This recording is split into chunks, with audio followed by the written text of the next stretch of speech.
Hello, everybody. Good evening and welcome into a a Thursday edition of KC Sports Tonight. I am Mark Poulose, joined by Gabe Swartz on this lovely, wonderful Thursday afternoon. Now, Gabe, I know it's a beautiful day outside, and we're going to talk about some sports, but I got to talk. I don't know why this is on my brain right now, but on my way in, I had to fill up gas. $4.29 a gallon. Jeez, how are you feeling about that? Terrible. It's the worst. Yep. It's awful stuff. Costing more than $50 for me to fill up the good old gas tank today. A little more than I anticipated, but who asked for this? No one, but who asked for this? We're taking this in a little bit of a different direction because today the NCAA Tournament expanded from 68 teams to 76. Now, for the men's tournament, this was the first time it had been expanded since 2011 when it went from 65 to 68 teams with the first four. But, Gabe, I think big picture-wise for viewers, listeners, whoever's looking at this right now, what you need to know is the first four games are kind of being replaced. Instead of there being double headers that day, for the first four, there's going to be 12 games, and the winners of those 12 games are going to then advance into the field of 64, and then there you go, you got a regular 64-team bracket. We kind of heard some murmurs about this over the last couple weeks. Now it's reality. But, Gabe, my question is, who asked for this? Because I don't think it was the fans. Who wanted NCAA tournament expansion? People who wear suits. Not you in this case, but people who wear suits for every single day of their job, and I mean that in the sense that they are administrators, they are officials who get paid handily by the NCAA, and anyone who has ever been on a athletic committee, as well as coaches. And I think honestly, what this comes down to is a complete lack of understanding from administrators as to what the fans want, and maybe even just a lack of an understanding at just how consumable the things that appeal to people about March Madness. They keep citing, they being athletic directors, coaches, all of these officials in the college basketball realm, keep citing access, and they keep using this crutch of conference expansion is causing issues with these teams getting access. That is not the case. Like, that is just a flat out lie, because the thing that happened is they killed the Pac-12. The Pac-12 got folded into the Big 12, and it got folded into the Big 10. And and to a lesser extent, with Stanford and Cal, got folded into the ACC. The Atlantic Coast Conference. Yeah. So the new Conference of Champions. Yeah, all of that happens, and the idea that as a result, the Big 12 and the SEC and the Big 10 are getting squeezed out of at-large bids in the NCAA tournament is just nonsense. Arizona, who was making the tournament during the Pac-12 era, is still making the tournament. UCLA, who was making it during the Pac-12 era, is still making the tournament. Those teams still have access to the NCAA tournament, and they're not missing the tournament because of the league being tougher. If anything, what I've seen is the SEC and the Big 12 and these teams, the Big 10, when a team comes in 10th, 11th place, and they go 8-10 against this dominant, awesome league that has Final Four contenders at the top of it, and everyone says, oh, we get to Friday night of the Big 12 tournament. That's four teams that could all play in the Final Four. Sure, these teams in the middle of those conferences are more often than not being told, okay, those are you're taking a lot of quality losses, and you're having a chance for awesome wins that bolster your NCAA tournament case. So when that happens, and then I'm being told that this is about access to the tournament for those teams. I don't want that. I don't want to see 17 and 16 Auburn in the NCAA tournament. I'm an Arizona State alum.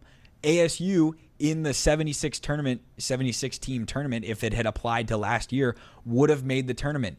And that team was not a tournament team. It simply did not earn it. They lost games that if they had beaten Colorado at home, if they had beaten UCLA on the road in non-conference play, they would have been a tournament team. Guess what? They didn't do that. So they didn't earn it.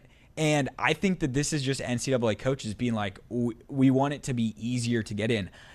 But at the end of the day, I think the problem for them is this is now going to open the Pandora's box of their administrators eventually being like, well, it's now a lot easier to make the tournament. So if everybody can do it, now the bar for success is not just reaching the 68 teams, or reaching the 76 teams, it's reaching the 76 teams and getting to like the round of 32, which means you might have to win a play-in game, which is going to be called the opening round, and then win a first round game, which, as far as I know, opening and first seem like synonyms, but it's just really ridiculous at this point.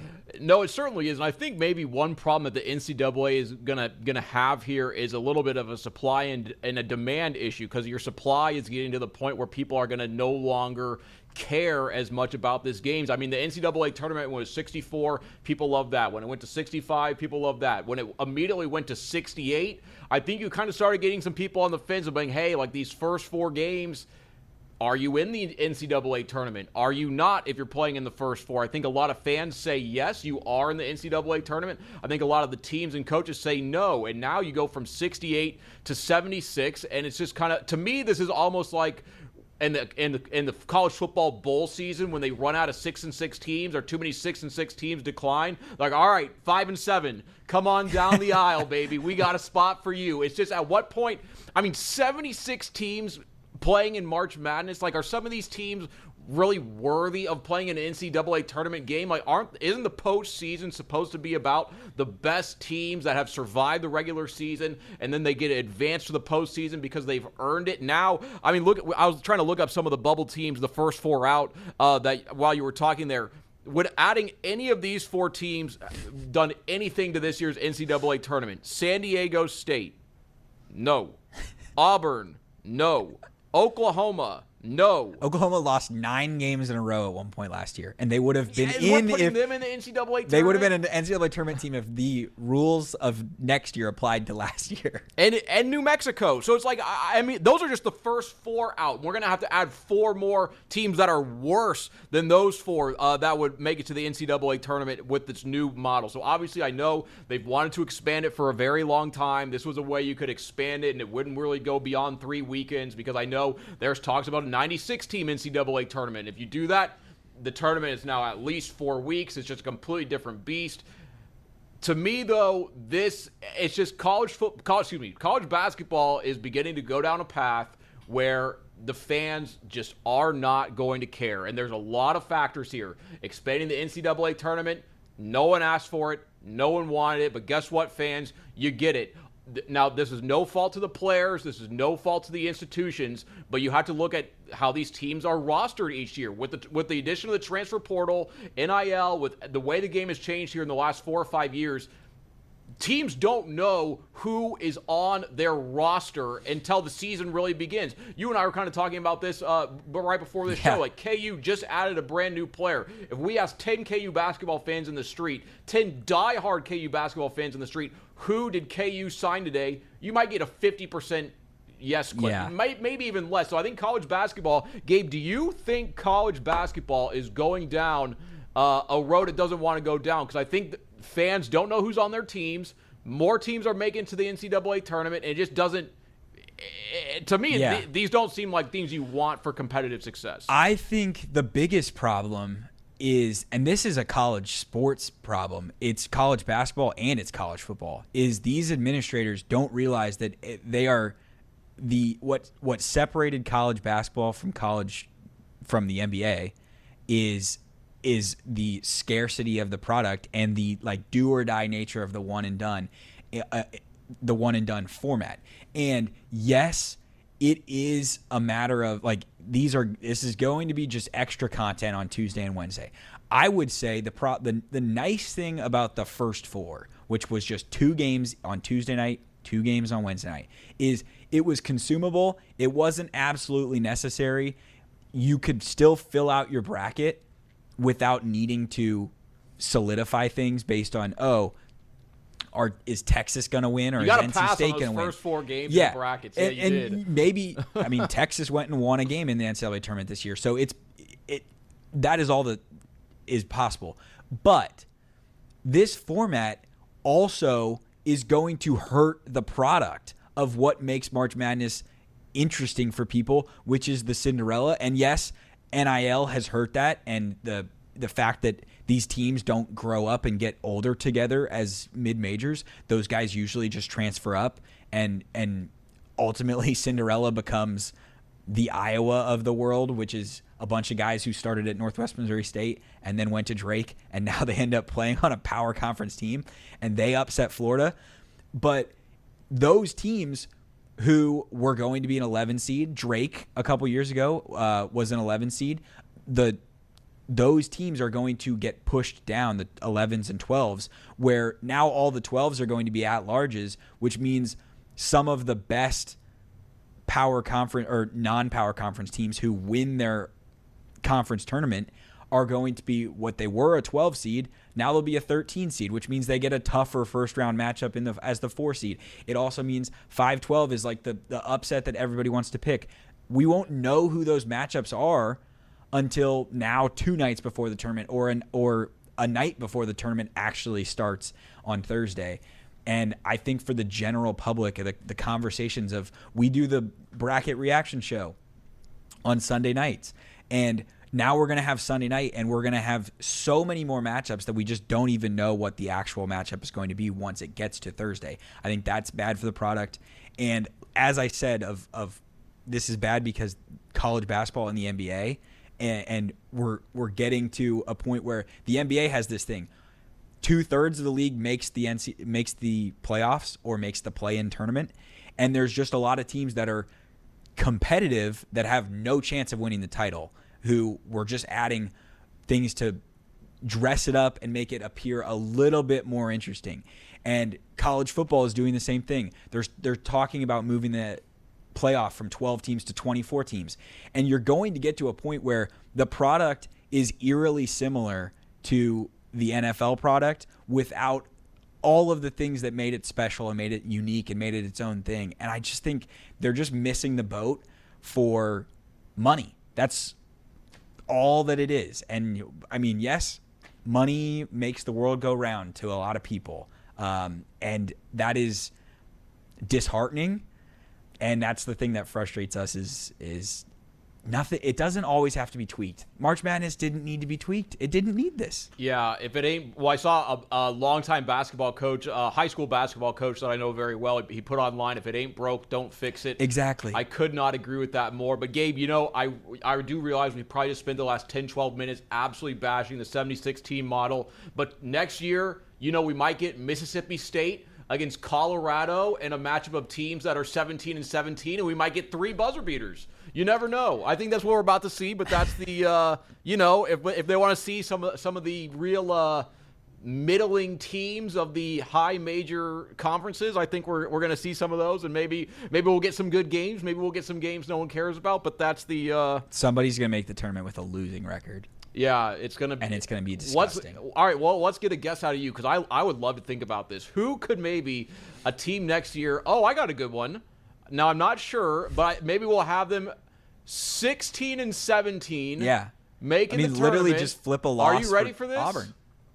Casey Alexander and the Kansas State Wildcats, baby. No, because I think the way it's going to have to happen, and K-State's not going to fill this criteria, is you're going to have a team that comes into the year with high expectations and a really tough schedule. So Auburn last year, they played like 5 top 15 teams in non-conference. They lost all those games. And then they played in a tough league, and they had a lot of losses. But none of those losses you could say, oh, that team is awful. Losing to that team disqualifies you from the tournament. It was more like losing 16 games disqualifies you from the NCAA tournament. Hopefully KU Jayhawk fans don't get mad at me. Could this be the Kansas Jayhawks next year?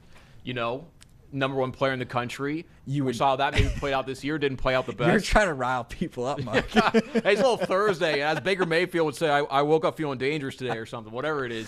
But, hey, that's the expanded NCAA tournament. We'll have to see how that all breaks out. But we have 2 more topics and about 15 minutes left here on the show. We're going to start with the Kansas City Royals, because today they played the series finale of their 4-game set against the Cleveland Guardians with a chance to move up in the standings in the American League Central. The Royals lost today's game game. Final score 8-5. The Royals now drop to 17-21 on the season after 2 straight losses. Now, Gabe, I think when the Royals started this season against the Guardians with 2 straight wins, I think a lot of Royals fans may be looking at the glass half full.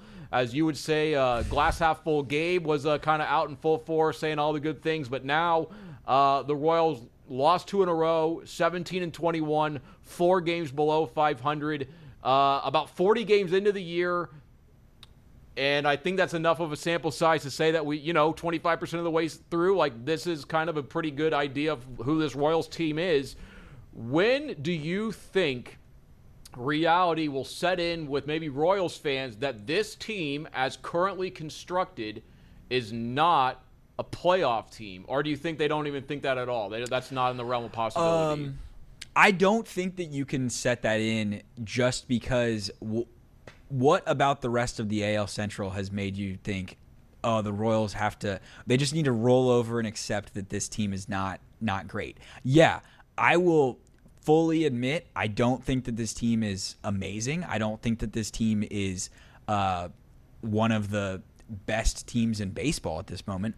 But crazily enough, it is Thursday, May 7th, and there are 2 teams in the American League that have a winning record, or there was going into today. The Guardians, I believe, they're back above 500 because they won today. But before today, it was the Yankees and it was the Rays who both had winning records, and that's both of those teams are in the same division.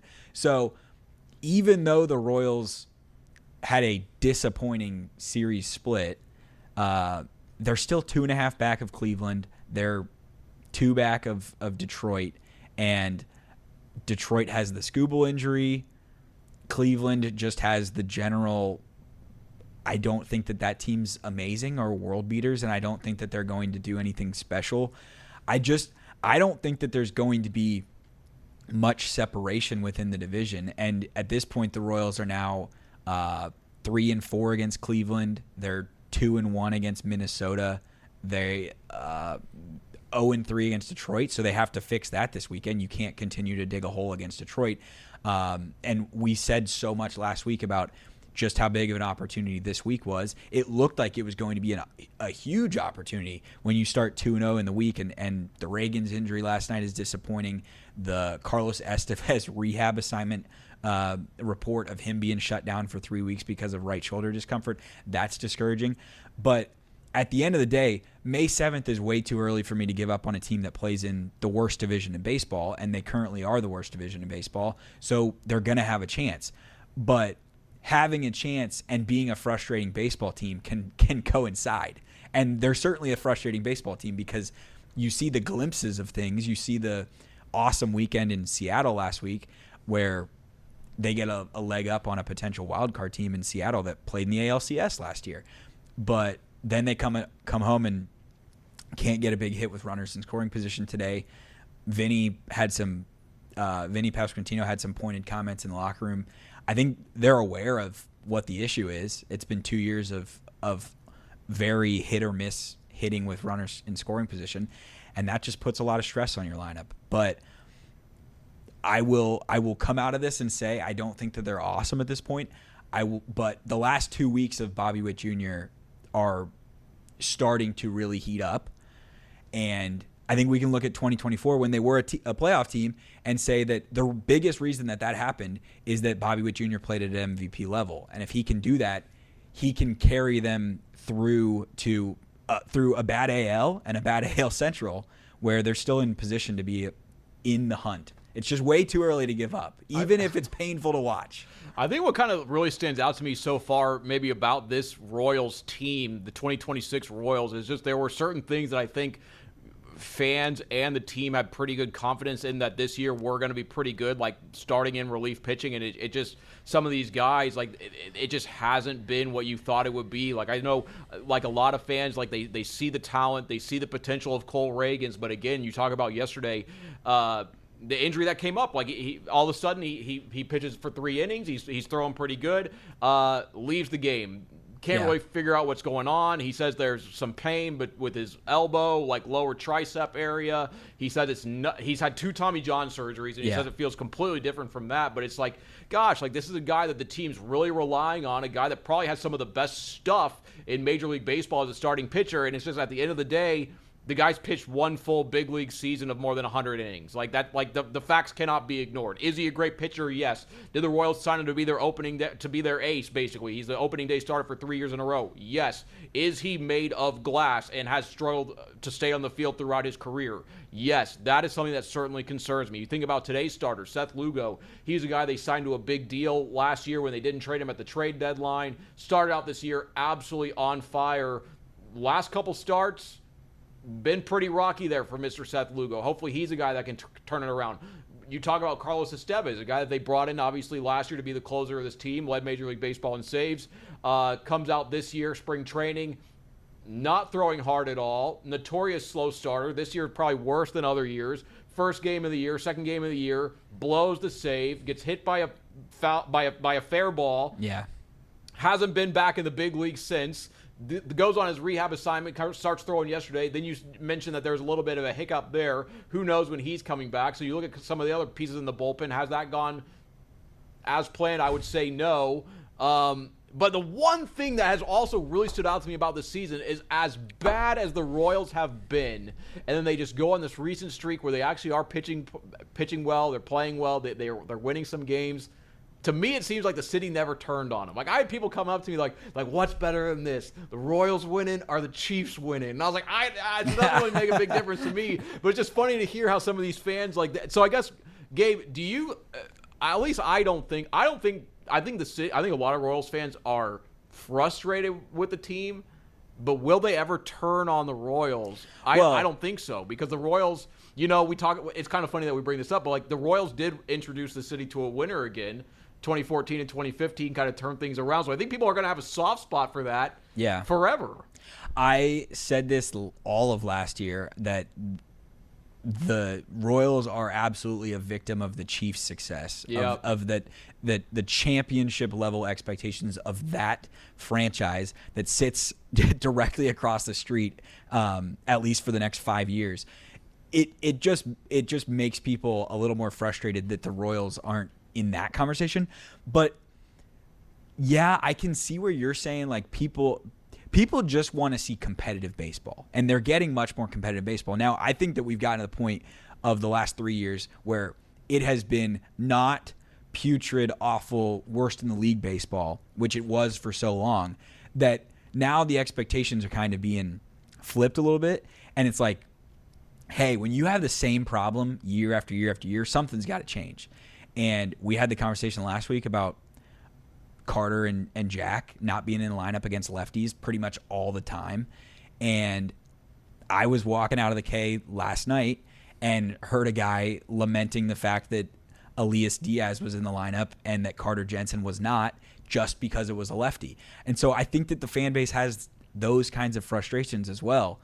And this is kind of just what baseball fandom is. If you don't have the luxury of rooting for one of the top spenders, you are on the margins and you are night in and night out straddling the line of, this is awesome, I love this team, and this is so frustrating, I can't believe that the same issue is the same issue and it hurt us again. And for this team, it's the bullpen and it's hitting with runners in scoring position. And we'll see how far it takes us, but we're not going to stop watching because it's an entertaining show, even if it's frustrating at times. Yeah, it certainly is hard to watch sometimes, but hopefully the Royals can get things turned around. A 3-game set this weekend, taking on the Detroit Tigers, culminating on Sunday, Mother's Day at the K. Always a good time, if your mom likes baseball or your wife or anyone that's a mother in your life likes some ball, maybe take them out to the K. That's always a very, very good time. Now, we have one more topic to talk about today. Gabe, I know you wrote a story on our website, KCTV5.com, about Chiefs defensive backs coach Dave Merritt. A legal update. What happened there? So he was charged on April 23rd. He was arrested and charged with suspicion of domestic battery. Today, those charges in Johnson County, Kansas, were dismissed. We've already seen he was back at the Chiefs facility. He was coaching on field during rookie minicamp. That was draft day that he got arrested on. So he's back in the building. The Chiefs, Andy Reid said that Merritt was handling it. Now it has been dismissed, so the charge is dropped, and it appears that it is now business as usual for Dave Merritt. He's back at the facility, back at doing everything that he was normally doing, and who knows what kind of internal things he's facing with the Chiefs, but as far as the legal system goes, he is no longer facing anything in Johnson County. Hey, I know in this world you are, at least in the United States, you are innocent until proven guilty. So glad to see, obviously, all this has kind of resolved itself there with Dave Merritt. And it's good for the Chiefs fans, I think, to see him back there, out there on the football field for the Kansas City Chiefs, because you kind of look around the National Football League.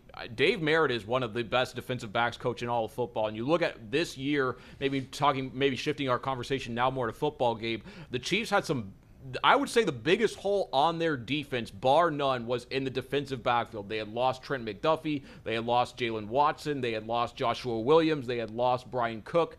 That's probably at least 3 starters out of your maybe 4 or 5 starting defensive backs that are now gone. So the Chiefs are going to have to plug those with new holes. We all know Steve Spagnuolo's defense, very, very complex. A lot of layers to that onion, a lot of smoke and mirrors, as we could say, kind of disguising your looks, where you're going to present something, but you're going to do something completely different when the ball is snapped.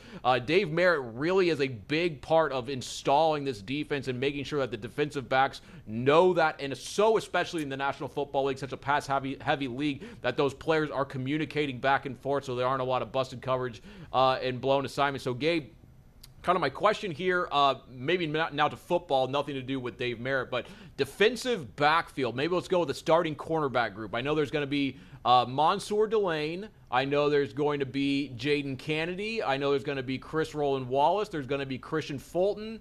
Noel Williams. And Noel Williams. How could I? All right, so let's get 3 starters out of that group. I think for sure Mansour Delane. I think for sure Noel Williams. Yeah. And then I think I'd give the 3rd spot to Christian Fulton. What do you think about that? I don't know if I can commit to Fulton, just because I don't think that the Chiefs were willing to commit to him most of last season. He basically didn't play any significant role at any point, because the only time that he played extended time was when the Chiefs were a very uncompetitive team at the end of the season post the Patrick Mahomes injury.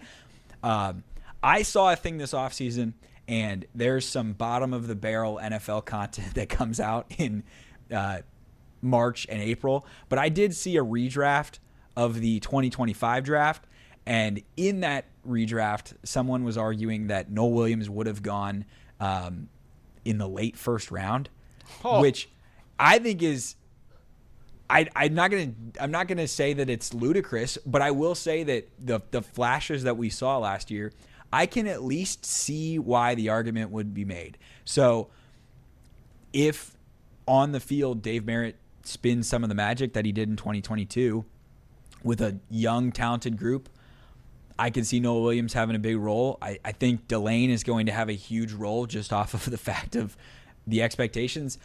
Sorry, dude, this is where you got picked. This is what's expected of you. You're going to be asked to be a major contributor. But it is, we keep saying it, it is probably the biggest position group in terms of question marks on how it looks at the end of the year. But you can see all of the pieces that they have available to them to go and figure it out next season. Yeah, it certainly is a big question. I think you would say in football, the National Football League, the 2 biggest things are having a quarterback and then getting after the passer. I think if there was a 3rd thing, I think you could say maybe defending the pass with your defensive backfield. And for the Chiefs, that is a huge, ginormous question this year. I know Christian Fulton might be a little who knows what's going to happen. Last year, though, I will say he wasn't really at training camp because he was injured. Really slow start to the year. So, hey, I mean, the Chiefs are paying him, I think, about $10 million. So hopefully they'll get some return on that investment. But, guys, that's all we got. KC Sports Tonight on this Thursday edition. Royals lose. NCAA Tournament expanded that no one wanted that, and the charges were dropped on Chiefs defensive backs coach Dave Merritt. So we'll see you here in our 6 p.m. newscast. Until then, take care.